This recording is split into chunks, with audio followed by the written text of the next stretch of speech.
So the 5-year idea was, we said, okay, so 5 years, basically every number is arbitrary. How did we end up with 4 in a presidential system? In a parliamentary system, actually, there used to be no term limit. I mean, no limit to the term. As long as you were not voted out by a vote of no confidence, you kept going. These days, even parliamentary systems have put terms. But in the presidential system, when the Americans started it, they just settled on 4. Right? So it seems like a nice number to have, but it's also arbitrary. There's no science to it, right? So it's a tradition, a matter of tradition, and we too have gone on with that tradition.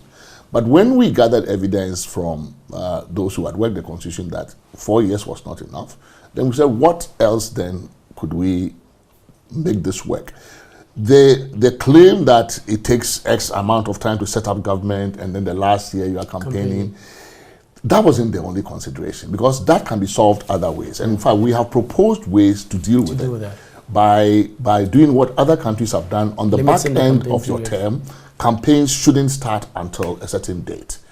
And then why can't you set up your government? We could even have put it in the Constitution that you should have your cabinet done by X number of days. It's possible. Well, we didn't do that, but at least it's good management. You should manage your team before you come into government. You should know who you want to appoint. And it shouldn't take that long. And it's also because of the imperial president who appoints everybody. Yes. So sometimes in December, the president is appointing some people. So you come in, you are supposed to appoint everybody. The new Council of State has to come up before you appoint, consult them, and appoint. So it takes forever. And so we sorted out some of those things, right, to free up time so that this management issue doesn't happen.